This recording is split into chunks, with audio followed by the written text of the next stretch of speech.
have to really escalate the noise we make so that we'll be heard.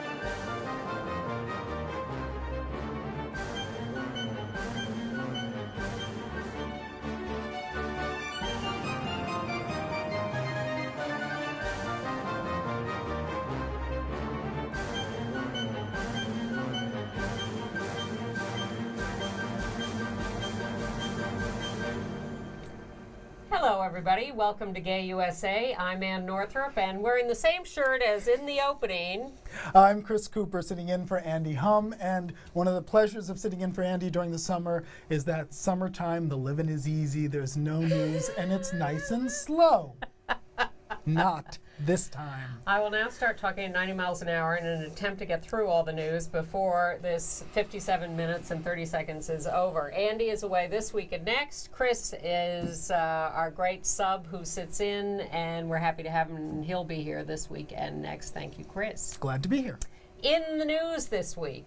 Well, we'll start with Bradley Manning because he is either gay or transgender, and we care about him. And he was convicted of less than he might have been, but really more than he should have been. So we'll discuss that. Pope Francis had some interesting statements that he made on the way back from World Youth Day on the plane that the press picked up and ran with. Is it a kinder, gentler approach to gays? We'll talk about that.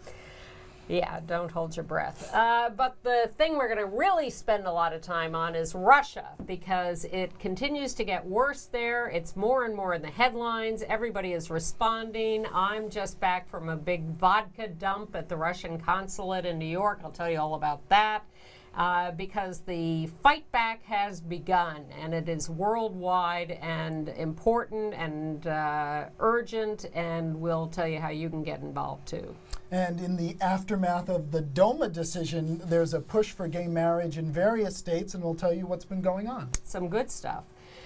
I guess this is a sort of feel-good story. The East Baton Rouge, Louisiana cops got caught entrapping, stinging, arresting innocent gay men, and when confronted with this, the sheriff said, "You're right. I'm so sorry. I didn't mean to ruin all those guys' lives. We'll do better next time." We'll tell you the details on that. But we start with Bradley Manning, who has been acquitted of the heaviest charge against him, aiding the enemy, but he was basically found guilty on all other counts and faces a possible maximum sentence of 136 years in prison. There he is.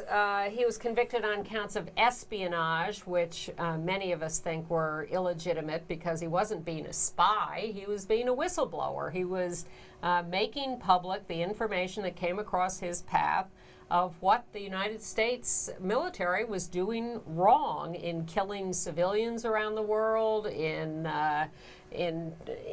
just acting badly. And his idea as a patriot, I would assert, was to make this public, let the world know, and allow the United States to become a better country. As you know, Ann, I'm a little bit more ambivalent about the whole situation than you were. First of all, I'm not sure why it's such a gay story, besides the fact that he himself is gay. Well, we care about gay people being abused. Let's put up the gay picture of him, and we'll show that, because he got abused a lot in his life, early life and in the military. Here's a sign he made and had himself photographed with, wearing a rainbow, what is that, bracelet? I can't see around it. Okay.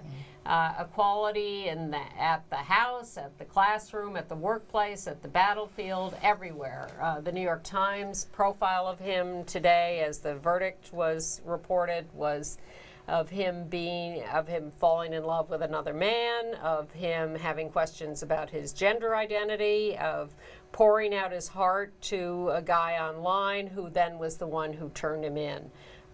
So I think there are gay themes in this story. I take your point that this is not necessarily a particularly gay story, but he is a guy who's been abused a lot, and we think inappropriately. So who but his brothers and sisters to step up and speak for him? Is it a surprise, though, that he is being pursued with charges by the U.S. government, considering what he did? I mean, you don't expect them to let that skate. Well, I'd like them to, but that's another story. Technically, he can certainly be convicted of theft for taking the documents, but you know, one of his biggest supporters is Daniel Ellsberg, who got off a lot easier than Bradley Manning has. And there's been a lot of talk about how the Obama administration has made a deliberate decision to crack down on people, and they really did want him convicted of aiding the enemy just because he took information and made it public. Right. And guess what? Everybody can read it, and some of the people who can read it are people who we define as the enemy. Definite overreach, and it's good that they sank on that. It's also important to mention that he had already admitted to lesser charges. Yes. So, you know, they could have stopped them, and they did sort of pursue it further after that. So. Oh, they were relentless against him. And don't forget, they've had him in jail for 3 years. They kept him in solitary, naked for 9 months. They really have been trying to beat him down, humiliate him, gay bashing, in fact, in the way I think they've treated him. So I'm happy that the judge was compassionate enough or smart enough or whatever to make an independent decision and not convict him on the harshest charge. We will now go through a sentencing process that will take weeks, months, and there may be appeals of these charges. So there's a lot farther to go on this. I'm glad it's not the worst case scenario. I'm sorry he's being scapegoated for all this. I appreciate whistleblowers. I think we need more of that. And the government is really out to stop any whistleblowers by making an example of Bradley Manning. And that's a real shame. You know, I'd like to live in a world where all of this was more transparent and we had better values as a country. Heavens help Edward Snowden if they ever get their hands on him. Well, exactly. But I wonder whether they would treat him as badly as they have treated Bradley Manning. There's a question. All right, on to Pope Francis. What a guy. All right, so Pope Francis goes to World Youth Day, this semi-regular event that draws millions, and it's in Brazil this year. Although I would point out that the Rio Pride Parade drew 4 million, whereas the Pope drew 3 million. Estimated 3 million. Okay, still fewer. Still fewer. So he's returning from World Youth Day on the private plane heading back to Rome, and it's filled with press, and all of a sudden he comes walking back to the back of the plane as opposed to sitting up in the front, and holds this impromptu press conference with the press. And he's one of the For things, an hour and a half. and one of the things they asked him was, you know, well, what about these reports of gay priests and a gay lobby in the Vatican? And his response is, well, if a person is gay but they are pursuing the Lord and have a genuine pursuit of that in their hearts, who am I to judge? That was the big pull-out quote. Who am I to judge? And the media went nuts. They did. They went absolutely crazy. They're like, oh my God, this is a kindler, gentler Catholic Church. Mm-hmm. Yeah, you're You know doing what? the George Bush thing. It's kinder, not kindler. I know it's hard did to I say kindler? You're saying kindler. Oh, sorry, kinder, gentler. I used to do that for years. Well, the bottom line is, it may be a kinder, gentler approach, a tone rather, to what the Pope is saying and how the Pope says it. But in terms of what they're doing, nothing has changed.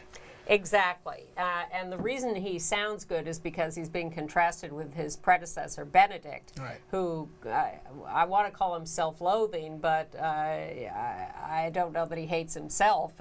He just hates everybody else. But the thing to really keep in mind, and even Cardinal Dolan from New York was on the Today Show after this, because there was this whole media orgasm over this. Yeah. And Dolan's the head of the U.S. Conference of Catholic Bishops, and he gets a lot of credit for being, oh, what a great guy. But he went on the Today Show to say, you know, none of our doctrine has changed. We're still opposed to homosexual acts. We're still opposed to same-sex marriage. And until this church is willing to stop pouring money into the fight against same-sex marriage, stop opposing non-discrimination laws, which they claim will interfere with their right to religious freedom because they can own a business, and if they happen to hate gay people, then they don't have to serve us. This is utter nonsense, and it is the doctrine of the church, and it remains the doctrine of the church no matter what nice tone the Pope takes. I think that's the important point, Anne, which is that it's not a matter of their doctrine changing. It hasn't changed, but more importantly, their practices haven't changed. Right. They try to take their doctrine and export it and impose it on the rest of us, whether we're Catholic or not, whether we want it or not. That's the issue. Yeah, I couldn't care less what they do with their doctrine. Not my business. Not Catholic. Never will be. Not our job to talk about what they do in the privacy of their own churches. Exactly. But when they try to export their doctrine politically and Yeah. impose it on the rest of us, that's a problem, and they're still doing that. That has not changed, even if this Pope is giving it a kinder, gentler tone. The change in tone is welcome. It's a baby step in the right direction, but it really doesn't change anything substantively. And I'll say one more positive point on that. To go back to the press getting so excited about this and turning this into a story, which we would call more of a non-story, I think the press will now be more shocked when the church continues to do its anti-same-sex marriage, anti-employment non-discrimination act, all that kind of stuff is now, the press is going to turn to them and say, wait a minute, I thought you were angry at gay people. Why are you doing this? So that, I think, is where you could see a little knife going in. And I look forward to that. But all that says is how silly the press is and how unsophisticated. All right, we got to get on to Russia, because there's Okay. a lot of Russian news. All right, let's do Russia. All right, first we're going to talk about what's been happening in Russia. Okay. Anne and Andy covered some of what's been going on last week. Since then, more has happened. No, for months we've been talking about this. One of the things that has come out most recently is that neo-Nazis have been placing personal ads online trying to lure in gay youths who think they're going for a hookup. And then they get there, and it's a bunch of neo-Nazis to torture them and actually film what they're doing to them. Bystanders walk by and either ignore what's going on or cheer them on. And this is causing even more pain for the gays and lesbians in Russia right now. And this is all because of the climate that's been created by this new law that criminalizes so-called propaganda of non-traditional sexual relations. Let's remember that being gay in Russia is not a crime. Homosexuality was decriminalized in Russia 20 or 30 years ago. But the new laws and the starting city by city and then the national law passed by the Duma 1 month ago, say that to be openly gay, to refer to it, to talk to it, to wear a rainbow necklace, as I am wearing deliberately to show the level this is at, you are accused of inappropriately and criminally trying to affect the minds of children. Well, and part of the problem is that this law is worded so vaguely that anything anybody does can be interpreted as trying to promote homosexuality to youth. This is it. Any public mention by just being perceived as gay, gay allies, anything gay in walking down the street is subject to arrest. So 6 activists were arrested in Moscow for a demonstration promoting non-traditional sex relations just because they were gathered publicly in Moscow. They were arrested, they were taken to jail, they were released, but have to go back to court to be prosecuted. And this is not specifically related to the law that Duma just passed, but again, reinforcing that climate. There's a film festival in St. Petersburg called the Side by Side LGBT Festival, and they already had a court case working its way through the system, and they were found guilty on appeal and fined for being foreign agents for just putting on a gay and lesbian film festival. These are gay Russian people who have put on this film festival for years, and the authorities have been after them for years, and they have been, their conviction was upheld, the fine against them was upheld. Those lessened slightly. Yeah. And another thing that's going on in Russia right now is that there's the possibility, they haven't done it yet, that they will pass a law that will allow them to remove children from the home of anyone who is perceived as lesbian or gay. Now this kind of takes it to a whole new level. I mean, when you start messing with people's kids, they could be your biological children, and if they perceive that you're a lesbian or gay, they can take your kids away. Exactly. This to me opens the door to intimidation of anyone, anywhere, for political purposes. It has already been suggested that a heterosexual couple divorcing, if they have a custody fight, one person could accuse the other of being gay, and that accused person would lose any custody rights to the children. Now, that hasn't happened yet, But it's very it's possible. heading that way. Yeah. Well, look what they're doing to Pussy Riot. They have refused parole to the two who are in prison because they haven't regretted their actions enough. In Sochi, where they are building the facilities for the Olympics, more about that as we go on, construction workers, cops brutalized a construction worker, beat him, and sodomized him with a crowbar. Yeah. This is what's going on in Russia. Now, this was not this construction worker wasn't perceived as gay, did not identify as gay. He just wanted his wages. But this is the level of intimidation that's going on. And they certainly used what would be considered a homophobic act Absolutely. in sodomizing him with the crowbar to Absolutely. go after him. Putin, you wonder where some of this comes from. It's analogous to what's going on all over the world. It's what George Bush did in 2004. It is the leader retaining power by allying with the evangelical Christians. Putin just came back from Ukraine for a meeting with the Orthodox leader in Ukraine, who's the one who said that homosexuality, approving of it, will cause the apocalypse. yes, exactly. So Putin goes right out there and meets with him and embraces him and says, you know, this is my pal. All of this is to keep Putin in power. We are the scapegoats. This is a classic equation of people, you know, Mugabe in Zimbabwe is trying to get reelected by saying he'll behead gay men. Right.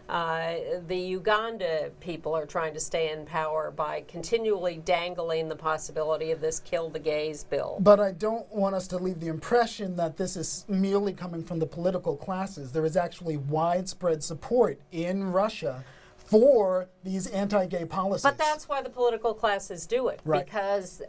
because they can manipulate the people with the fear-mongering of the big, bad, evil, sinful gay people who must be wiped out. And that is how they retain power, because the ignorant population, which has been led to believe these horrible things, by the Russian Orthodox Church. yes, or the Catholic Church or the Evangelical Christian Church around the world, says, oh yes, yes, we must retain these people in power because they will save us from these horrible gay people. So this is the situation that basically the world has been not paying too much attention to as it unfolds in Russia. Yeah, and until in fact, now. let's in neighboring Lithuania, they had a pride march, and hundreds of protesters showed up to throw eggs and rocks and attack a few hundred pride marches. It's the second time they've tried to hold a pride march in Lithuania. We're going to show you this film silently because they put some stupid music to it, but you'll see, and we'll let it run as so you can see what's going on. Strangely enough, the cops actually are helping some in this situation, going after some of the vicious attackers. But this is the kind of thing that is happening all over the Eastern European area. And Part of what happened in this particular Pride March was that they were lobbing eggs at the marchers, and in fact, one of the marchers and the head of the march was Sweden's European Union Affairs Minister, Birgitta Ohisson. I probably mangled the pronunciation, but hallelujah to you for even trying. but she got egged too, right along with everybody else. So Yeah. this is, you know, an EU official at the head of that march. You probably just saw the head of the march right there, Yeah. and she got pelted with eggs just like everybody else. Yeah. You know, we've seen worse things in recent years in terms of attacks, but there's a guy, you know, these people, who is it? It's the young men going after, there you see a little egg aftermath, but these are clashes. So, all right, I think we've seen enough of that. So all of this is now provoking fight back here and all over the world because we just don't want to take it anymore. And we want to stand up for people in those areas who are under these kinds of attacks. But nobody really knew how to focus the world's attention on what was going on in specifically Russia right now until now we have we have actually. You're talking about here? No, we're talking about here. What's Oh, going on okay. here now? All right, so I've just come from this demonstration at the Russian consulate here in New York City where we took part in what is a new campaign to dump Russian vodka. This is the easy way to get people into this subject, to make them understand that we want to boycott Russian products of all kinds. So whether it's Russian standard vodka, Stolichnaya, which is a complicated situation which we can discuss, but there are easy symbols, and the idea is to humiliate Putin, to educate the people worldwide on the need to fight back against what's happening in Russia, and particularly with the Winter Olympics scheduled in Sochi in 6 months. They're coming right up. So we showed up, several dozen of us, with some gay Russian people who have fled Russia in the last couple of years, who are living in New York, had them talk to the press. We talked to the press, and bar owners who are taking Russian vodkas off their shelves poured some vodka into the street, and the press showed up like crazy. You're going to see, if you haven't already, a lot of coverage of this. There's going to be a similar vodka dump in San Francisco in front of the Russian consulate there this Saturday. I hope you see this before then and can join in. In Albany, New York, they're doing it on August 4th, which I think is Sunday. But these actions are taking place around the world. In Australia, London, Paris, all over the United States. Right now, we've got bars in these cities: Seattle, San Francisco, Los Angeles, New York City, including I was in Boxers myself the other night, and We had the Boxers owner and their bartenders doing the ones pour. dumping the vodka. Yeah. Miami, San Diego, Chicago, Columbus, Vancouver, Toronto, and then bars in the UK and in Australia are all dumping Russian vodka. Now, you can ask yourself, particularly because a lot of this is focused on the most marquee name of Russian vodkas, Yeah. which is Stolichnaya. Yeah. Is this really fair to a brand like Stoli, which has been very gay positive over the years, supporting a lot of pride marches, doing a lot of outreach to the LGBT community? And they are freaking out. Their CEO, Val Mandelev, was on Michael Signorilli's SiriusXM radio show to basically say, look, we're the good guys. We're not the Russian government. We haven't been in Russia for 10 years. We are not the same Stolichnaya as is sold in Russia. Yes and no. Yeah, there's arguments to be made on both sides, Yeah. but he's got a strong point that they are actually rabid foes of the government because the government nationalized their business in Russia. He does have a problem with Putin, but they also have sold this vodka for years, bragging that it is a Russian vodka that is made with Russian ingredients. And that it's they still are, made with Russian ingredients. Exactly, and that they are Russians. And our point is, look, you're nice to the gay community because we're your market. You know, you looked at what Absolut, the Swedish vodka, was doing as the big friend of the gay community. You said, oh yeah, that's a good market. We'll go after them. And gays and lesbians drink, I think 45% of what gays and lesbians drink is vodka. Trust me, as a gay man, if you don't have vodka, you don't have a party. I So, drink water. Vodka. But no more Russian vodka. No, absolute, because they were early adopters of the gay community. And there are a wide range of things, but it's not just vodka. It's Lukoil gasoline. It's caviar. It's whatever Russian products you can think of. Please start thinking about not using those and making public not using them. And then we're going beyond this because this is vodka and very thin layer of this. There are a lot of U.S. companies that are heavily invested in Russia, and there are a lot of U.S. companies that are going to be major sponsors of the Sochi Winter Olympics in February. So that is the next level. Not to mention the Orthodox Church, which I find, of course, has a few churches in New York. I think you'll see me getting arrested in a church again, but we'll see. Been there, done that. Holiday Inn is opening hundreds of hotels in Russia. Ernst & Young is heavily invested in Russia. What else? Caterpillar is doing a lot of the building in Russia. For the Sochi Olympics. Yes. Quiznos is opening 500 restaurants in Russia in the next 10 years. These are all ideas for actions you can do in your own local area. Now, here are the major Olympic sponsors. Coca-Cola, Visa, Procter & Gamble, Samsung, Panasonic. There are petitions online at change.org to complain to them. And there is a great need, because if the Russians are going to pay attention to anyone, it's going to be these businesses that have a heavy investment in Russia. That is what they are looking at to pay attention to. Boycotting vodka is not going to affect vodka's bottom line, and it's not going to move anybody to change the laws in Russia. But what it does do is, and has done remarkably well, is focus attention like nobody's business. It's Over really this past week, clear. it's been astonishing how quickly this is built. Absolutely, and it should. It should, because these people are just horrible thugs going after LGBT people in Russia, scapegoating us for no reason at all. So, and really creating a horrible climate of violence and fear. And we need to help. So, here's a statement from a couple dozen LGBT activists in Russia who we are working with and are in touch with. And here's their reaction to the idea of boycotting.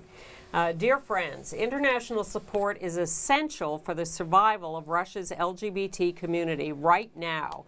We appreciate and support all attempts to let the Russian authorities know that homophobic and inhumane laws will not go unnoticed, and that Vladimir Putin's regime will not get away with anti-gay violence.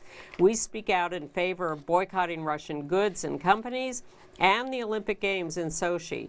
We also appreciate the attention of international media. We need it. We would also support any legislative initiative aimed at holding the Russian authorities accountable for their homophobic campaign. That means getting your city council to condemn them. Thank you for being with us in our hour of need. This is not something that is just thought up by Western people. This is people in Russia needing this support. So, the ultimate goal is the repeal of these laws. That's what we're asking for, the repeal of these laws, and, of course, respect and appreciation for the LGBT population. But these laws must be repealed. Now, we've talked about going after the corporations. Some of the other things that people are talking about is ending, this is symbolic, but again, it adds to the pressure, ending sister city relationships. For example, LA has a sister city relationship with Moscow. Yep. And I think Chicago also has the same sister city relationship. And so this has come up in those cities about ending those relationships. I believe a city in Iceland has already ended its sister city relationship. Yes, and so have several Italian cities. Let me find this. Milan, Turin, and Venice have ended their sister city ties. Lansing, Michigan is giving St. Petersburg 90 days to get rid of their laws before ending their sister city relationship.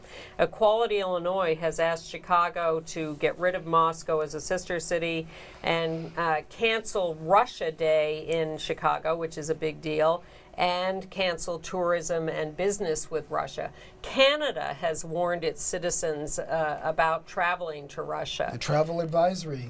We have not done that yet in the U.S. No, although the State Department has announced that it is against these laws in Russia, and they've been quite overt about that. Now, the Olympics, I think, are the last thing I want to talk about. There are, again, just as with Stolichnaya, there are conflicting thoughts about the Olympics. People want to boycott the Olympics. People want the Olympics moved out of Russia, maybe to a previous city like Vancouver that has the facilities. They're 6 months away. That's not going to happen. It's not going to happen. And there's not much call for it either. Even the Russian activists are saying they're not interested in a boycott. Most of them. Well, some are and some aren't. The statement I just read from 24 LGBT activists in Russia is for a boycott, but Nikolai Alexeyev, who is a major Russian activist who's been on this show here, is against a boycott. What he is proposing, and which we certainly would support, is a pride march in Sochi just before the opening ceremonies, which would be fantastic. That would be wonderful to do. And here's my real dream, which is a ubiquitous rainbow flag throughout the Olympics on every athlete and spectator at the opening ceremonies, at all the competitions. That would so humiliate Vladimir Putin and the Russian legislature. It would blanket the world. Their whole point is they want the Olympics to make them look good. That is the point of having the Olympics. And if we make them look bad by having the rainbow flag displayed everywhere during the Olympics, that will be a huge win for us. Do you think someone could throw a multicolored Duraflame log into the Olympic torch? What a great idea. But Gilbert Baker, inventor of the rainbow flag, is currently having people knit rainbow scarves, which he's going to Montreal to be the Grand Marshal at the Pride Parade, and he's going to meet with Canadian athletes, and he's going to give them these rainbow scarves to wear. So I'm hoping that'll all happen. A lot of action on that Olympic front. Yeah. You know, the athletes oppose it. Athletes are totally focused on their own lives and their own careers. They're very self-involved, and they don't like politics. I can't fault them too much for, when you practice your whole life. Oh, so what? So you can run the 50 meters faster than someone else? It seems very unimportant to us, but to Yes, them, it does. obviously it's crucial. So Greg Louganis has come out against a boycott. Johnny Weir, the famed figure skater, has come out against a boycott. So a lot of people are promoting exactly what you've been talking about, Anne, which is some sort of positive show of force at the Olympics. Right. Now, the IOC has had to respond to all of this controversy, and their response was described by one blogger as worthy of Neville Chamberlain. They basically said that they had gotten verbal assurances from the highest levels of the Russian government that the laws passed would not be put into effect on the athletes or the visitors from foreign lands during the Sochi Olympics. It's like, great! We can sit back and we can watch Russians get beaten and hauled away, but we can watch from safety and not worry about it happening to us. Yeah, and the USOC has said a similar thing. We are determined to guarantee the safety of American athletes and spectators and tourists to the games. Russian people living there now, before, during, and after, that's what this is about. I don't expect the Russian government to ruin its image by arresting athletes at the Olympic Games. Come on. Although my favorite story yesterday was the Russian legislator who was one of the co-sponsors of the law, who, when this came out about the IOC, say they'd talk to the government and everybody would say, he said, "That's not right. We're not suspending the law for 2 weeks for anybody. It will be in force." Yeah.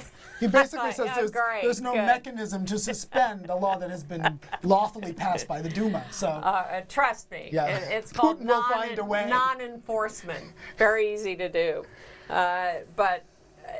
Yes, the idea, we are going to have to go after the USOC and the IOC to make them step up, condemn these laws, and do something to support the LGBT population in Russia, not just their athletes. Well, people say, well, you can't boycott. I mean, look what happened with Jesse Owens at the 36 Olympics in Berlin and how that humiliated Hitler and showed the triumph of freedom.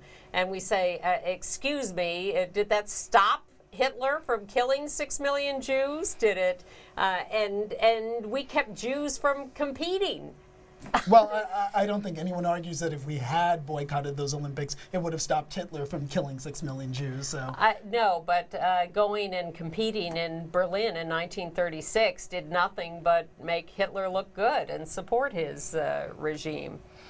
But actually, one of the most big UN meeting here in September, that's another target when all the global leaders come. And we shouldn't neglect to mention that NBC, which has exclusive rights to broadcast the Olympics, has been put very much on the spot by all of this. All of this is beautiful, that finally this attention is being focused on Russia, and all these major players have to respond on our issue and us and what's been going on over there. Yeah, they've said they support gay people too. Right. NBC has had a big media event surrounding their Olympic coverage in the last week.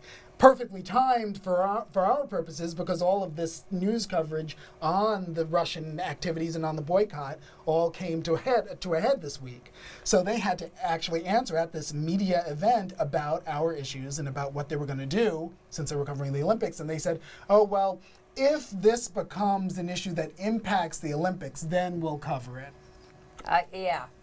So what's happening now is that there's an online petition to try to get, for example, MSNBC openly lesbian commentator Rachel Maddow to be assigned to the Olympics, so that you have somebody there to cover the human rights issues, who is conversant in our issues. NBC wants to be a cheerleader for the Olympics and the host country. The idea that they're suddenly going to turn into investigative journalists in their Olympic coverage is far-fetched at best, but who knows? It's 2013.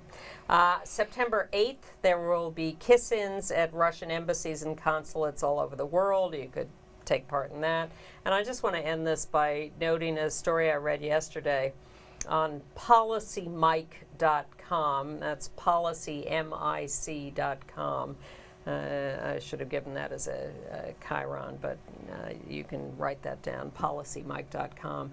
We've told you about the Dutch filmmakers who went to a youth conference in eastern Russia because they were interested in these issues and they wanted to explore making a film about it. And one of them was and they were arrested and held for a while and then released and thrown out of the country.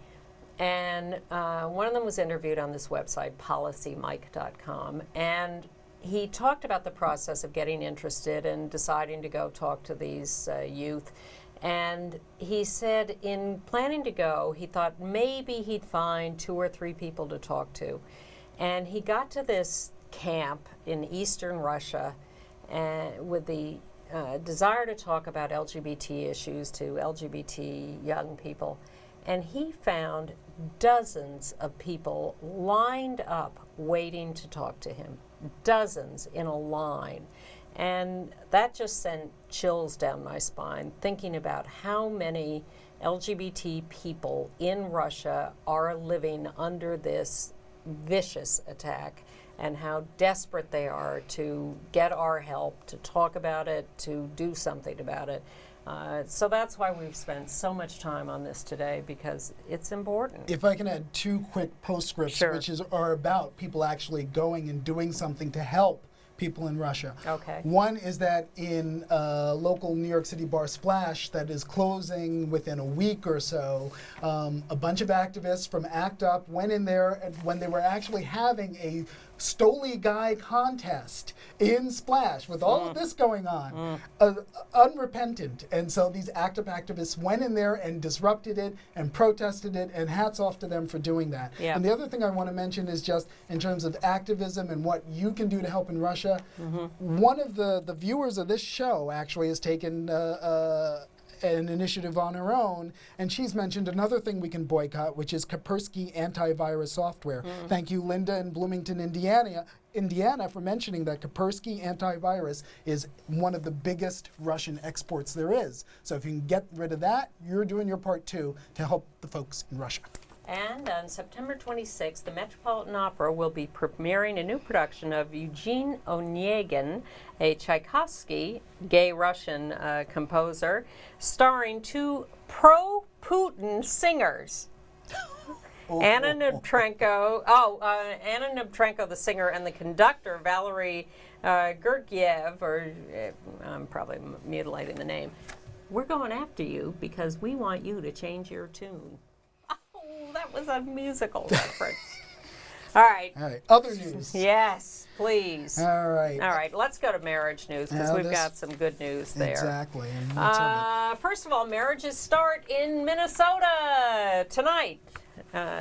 Same-sex marriage legal and in force in Minnesota. Congratulations to you. The mayor of Minneapolis was scheduled to marry 42 couples at midnight. And so by that tonight sounds we good. mean Wednesday, July 31st, because that's when this is being taped. That is correct. Other good news, new national marriage poll finds our support at a bare majority, 52%. But that bare majority is a lot better than those against us, which is only 43%. And That's it's a theoretical poll because we're never going to conduct a national vote on marriage. But Right. Gallup polled nationally and came up with these figures, and they're considered a very conservative poll. So if they're getting even slight majority support, that is good.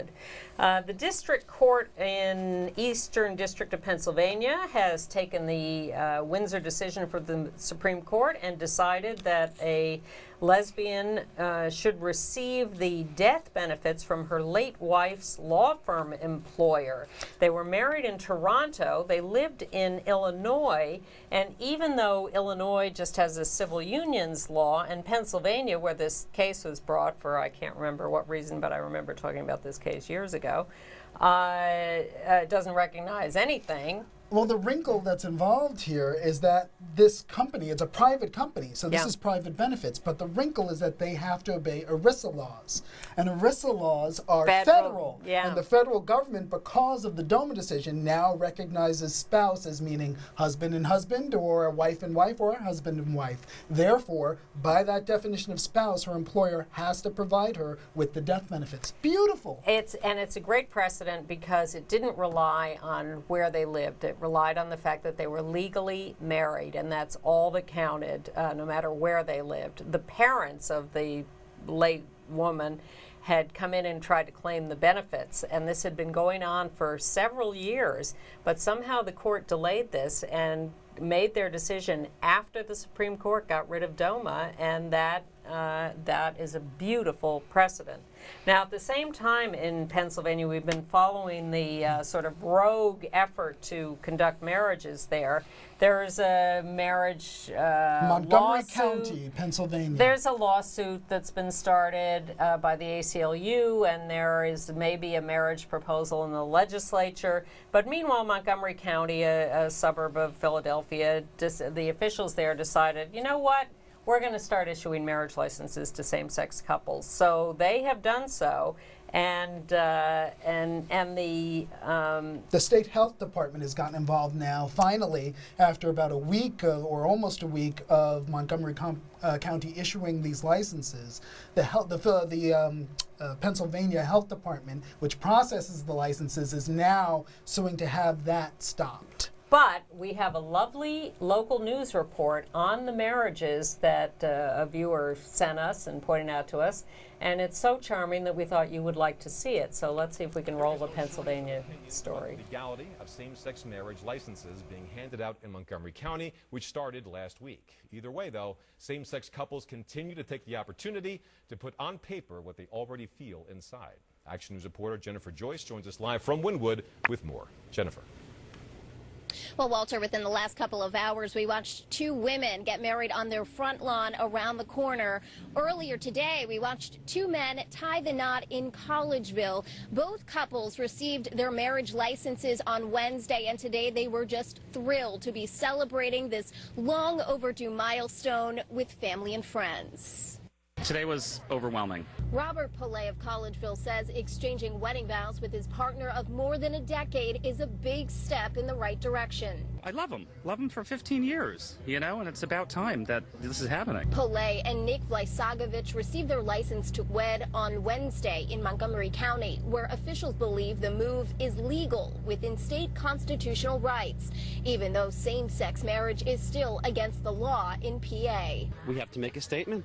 I think if, like Robert said earlier, unless we all take this courageous step to do something, it's not going to change. This point, I think, is just remarkable. I feel like it's a tipping point for all couples in love to be able to be legally recognized as wedded spouses. This is a good day.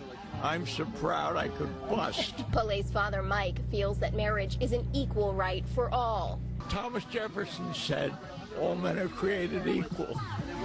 And it took 250 years to get here. And there's still a way to go. Nick and Robert's marriage could be challenged in court, but the happy couple says right now they're proud to be making such major progress. We work very hard. We pay our taxes like everyone else, and we want the same benefits everybody gets as we get older. And even though the marriage is only sort of accepted here in Pennsylvania, Robert and Nick felt they needed to seize the opportunity to make their marriage official while Montgomery County was giving them the chance to do so. Reporting live in Wynwood, I'm Jennifer Joyce, Channel 6 Action News. I love that father who was so enthusiastic and loving. And, I don't know whether these marriages will stand. The marriages Gavin Newsom performed didn't stand in San Francisco, but eventually it helped push forward marriage equality in California, and I hope this will there too. Meanwhile, the ACLU and Lambda this week announced that they were filing suit on behalf of couples in Virginia for legal marriage. In California, in the aftermath of the Prop 8 decision, there was a San Diego County clerk who had applied to the California Supreme Court to issue a stay of marriages, saying that Prop 8 wasn't really invalidated. He got shot down on that stay, though the issues are still being considered, but the stay will not happen. There will still be marriages in California. In the United States Senate, the Veterans Committee added the Charlie Morgan Act to a big appropriations bill.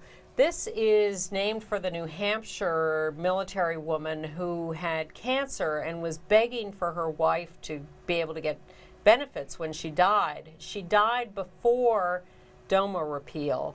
So her wife, her widow, is not getting military benefits, but New Hampshire Senator Jeanne Shaheen made sure that this act was added to this appropriations bill so that same-sex spouses in the military could get benefits. It changes the law defining spouses as man, woman only, and that was good. In Nebraska, the legislature's Judiciary Committee is going to convene on October 4th to look at their constitutional amendment banning same-sex marriage. And their hope is that they can now, that DOMA has fallen, they can revisit that issue and maybe get some movement. We'll see. Some kind of benefits. The United States Citizenship and Immigration Services has issued a new frequently asked questions thing on their website for binational partners to update and make more comprehensive their answers on how you can apply for green cards for your fiancé or spouse. A couple in Kentucky who married in Ontario, Canada, in 2004 filed a federal lawsuit challenging the constitutionality of Kentucky's laws that don't recognize same-sex marriages. So this is obviously Section 3 of DOMA fell, but the section of DOMA that pertained to other states not having to recognize same-sex marriages is still in effect. So this would go directly against that. And we're going after everything. He has 2 kids, by the way. The Ohio Attorney General, Mike DeWine, who is a conservative Republican, says he will not appeal the temporary restraining order for the couple where one member is about to die of ALS. And the Ohio court said that their Maryland marriage should be recognized in Ohio on the death certificate. Now, the Attorney General is going to appeal the decision overall and continue to fight same-sex marriage in Ohio or recognizing marriages from out of state, but he will allow this particular couple to go ahead and be recognized by the court. Big deal. So I think this carving out of special cases is really not going to stand up. I think they're going to have to go one way or the other. Well, I think eventually it'll undermine their rationale for having any Exactly. exemption at all. Congratulations to Larry Kramer and David Webster, who got married in the intensive care unit at NYU Medical Center in New York. They'd been planning to get married. Larry, who's there in the hospital bed with the tubes, has been in and out of the hospital a little lately with various problems. He had a little surgery, and they decided to go ahead with the wedding in the hospital room. Congratulations to them. They've been together for a long time, and that's great. In California, the Marin County, California Republican Party has endorsed same-sex marriage, but I'll be curious to see what happens because Reince Priebus has said that their party remains steadfast in its opposition to same-sex marriage. Man-woman marriage is foundational to the GOP. Well, except in Marin County, I guess. Illinois, October 22nd, there will be a march on the Capitol, Springfield, for marriage rights. You may remember the marriage bill there is stalled in the legislature, but they open another session in October, so they're marching on Springfield. At the Alabama Public Service Commission, the meeting was opened by a pastor giving a prayer in which he condemned abortion and same-sex marriage. You go to a public meeting of a government commission in Alabama, and that's what you get.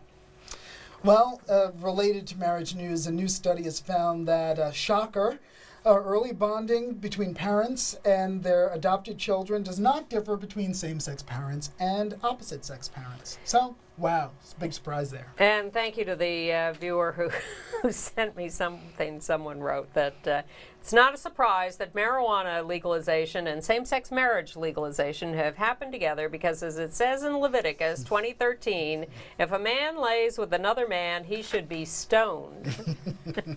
Are we done with marriage news? Yes, we are. That polishes it off. A quick little bit of national news.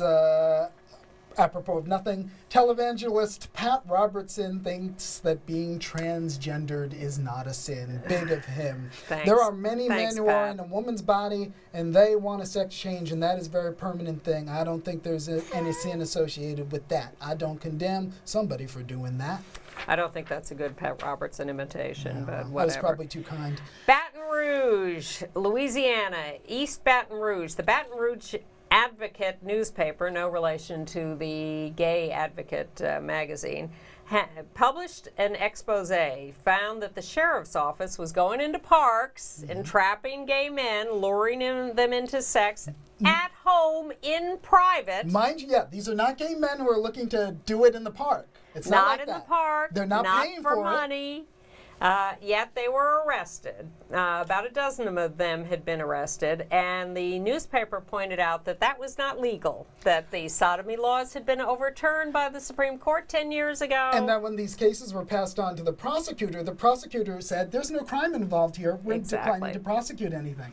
So at first the sheriff said, well, wait a minute, we've had complaints about masturbating in the park. Well, that's not what you're arresting them for. And then they also said, but these laws are still on the books. And it's like, but the Supreme Court has invalidated them. The sheriff has now apologized and says he will train his officers and change their ways, and I appreciate that. They said they were unaware, and my favorite quote was from a council member in Baton Rouge who said, are they aware that slavery is gone? Are they aware that we don't drive around in horse and buggies anymore? Beautiful. All right, we're running out of time, and I don't want to get caught as I did a couple of weeks ago, so I'm going to whip through with a few things. The new president of the Ford Foundation is out gay black Darren Walker. He was a vice president there. He's been at the Rockefeller Foundation, Abyssinian Baptist Church Development, University of Texas, considered a great guy. Congratulations, new head of the Ford Foundation, out gay black man.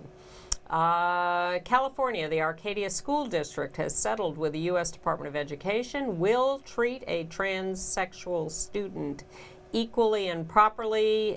He had been isolated on field trips, etc., treated badly. We'd be remiss if we didn't mention that the Education Department and Justice Department, there we go, have announced that school districts cannot discriminate against transgender students, and they're basing this on an interpretation of Title IX, using that sex discrimination law and interpreting sex broadly to mean sexual or gender identification as well. Representative Mark Pocan, Democrat of Wisconsin, took Tammy Baldwin's seat there, and Charlie Rangel of New York have introduced the Restore Honor to Service Members Act to make sure that those expelled under Don't Ask, Don't Tell who got less than honorable discharges have those changed to honorable discharges. The Library of Congress has received 12 boxes of archives from Lily Vincennes, who was around for the movement in the 50s and 60s, has the only known film of the demonstration in Philadelphia in 1968, a year before Stonewall, when gay people were marching around with signs. And apparently every time you see film of the first Pride March it's in New her York film. City, it's her film. Yeah. Absolutely. Senate committee is a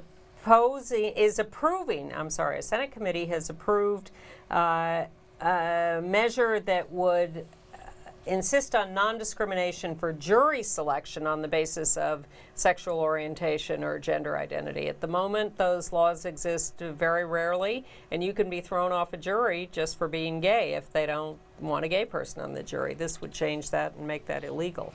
I have to mention this because it's from my husband's hometown in Portland, Oregon. These 3 lesbians were in the back of a cab. 2 of them started making out. You know, what happens in cabs a lot. They got kicked out. So that cab driver and the cab company are being investigated. And a golf club in Grand Island, Nebraska fired a transgender waitress, although they're willing to look into it and see whether they did something inappropriate. Senator Bill Nelson did submit his blue slip to approve the nomination of out-gay black William Thomas to the District Court for the Southern District of Florida, but Mark Rubio still says no and has not cleared him for nomination. The U.S. Conference of Catholic Bishops, as we warned you earlier in this show, wrote a letter on July 9th opposing the Employment Non-Discrimination Act. Unbelievable. Christine Quinn, out lesbian speaker of the New York City Council, has profited from the fall of Anthony Weiner in the ratings. She's back at the head of the pack, but no one's expected to win outright in the primary, but she could easily end up in the runoff. And Carson Crane, 20 years old, Cason Crane, Lawrenceville, New Jersey, has climbed the 7 biggest summits on the continents, carrying a rainbow flag to raise money for the Trevor Project, Everest, Kilimanjaro. He was This gay is a picture bashed. of him on Everest. I Yes, he was gay bashed on Denali in Alaska, but he completed the 7 summits. Everest is where I proposed to my husband. Oh. Virginia Johnson has died of Masters and Johnson. They did a lot of good things for sex, but they wrote a book called Homosexuality in Perspective in 1979 that supported conversion therapy. And they wrote a book on AIDS a few years later that said, you know, you can get it from casual contact. Nice. We're going to have to end with that because we have too much news. We've run out of time. But Chris will be back here next week so we can catch up where we left off. Thank you, Chris. My pleasure, Ann. See you next week. We will do something for Russia, and we will see you next week.